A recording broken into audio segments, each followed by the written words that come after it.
एक गिलहरी ने देखा कि एक कुत्ता पेड़ में सिर के बल फंसा हुआ था। तभी कुछ छोटी छोटी गिलहरियां भी वहां आ गई और सबने मिलकर उसे बाहर निकालने की पूरी कोशिश शुरू कर दी। बड़ी मेहनत के बाद आखिरकार उन्होंने उसे बाहर खींच लिया। ट्रबल इतना इमोशनल हो गया कि अपना इंट्रो देने ही वाला था, लेकिन अगले ही पल सब बदल गया। गिलहरियों के आधा साल की मेहनत खराब करके जिस कुत्ते को बचाया गया था, अब वही ट्रबल सड़क पर अकेला भटक रहा था। गिलहरियां उसके गले का कॉलर देखकर समझ गई कि पहले उसका कोई मालिक था, लेकिन अब वो एक आवारा कुत्ते की तरह जिंदगी जीने वाला था। ट्रबल बहुत उदास था, ऊपर से उसे जोर की भूख भी लगी हुई थी। तभी उसे खाने की खुशबू आई और वो एक ट्रक के पास पहुंच गया। वो सॉसेज देखकर खुश हो गया। जैसे ही वो सॉसेज खाने लगा, उसके सामने इलाके की दबंग राउसी खड़ी थी। उसने ट्रबल को गुस्से से देखा और ट्रबल डर के भागने लगा कि वो डब्बों से टकरा गया। आवाज सुनकर डिलीवरी वाला भी वहां पहुंच गया। जब उसे पता चला कि उसका नुकसान हो गया है, तो गुस्से में उसने ट्रबल को पकड़ लिया। राउसी ने डिलीवरी वाले को धक्का दिया और ट्रबल उसके ऊपर गिर गया और दोनों सीधे रेस्टोरेंट के अंदर घुस गए। वो टेबलों के बीच से फिसलते हुए सबसे बचकर निकल गए। तभी अचानक एक डिलीवरी बाइक ने ब्रेक लगाई और पूरा का पूरा पिज्जा उनके सामने आ गिरा।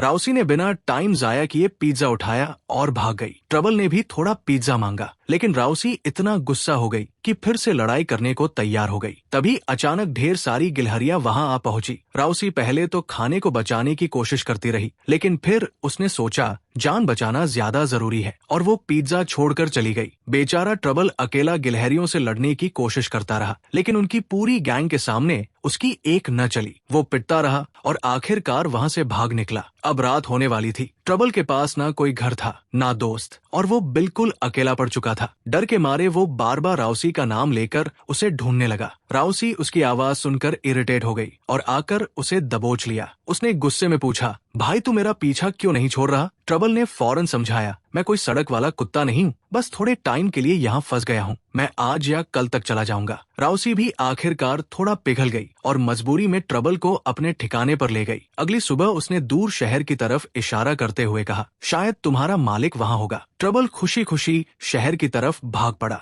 लेकिन वहाँ पहुँचते ही उसकी मुलाकात कुछ ऐसे नए दोस्तों से हुई जिनकी उसने कभी उम्मीद भी नहीं की थी।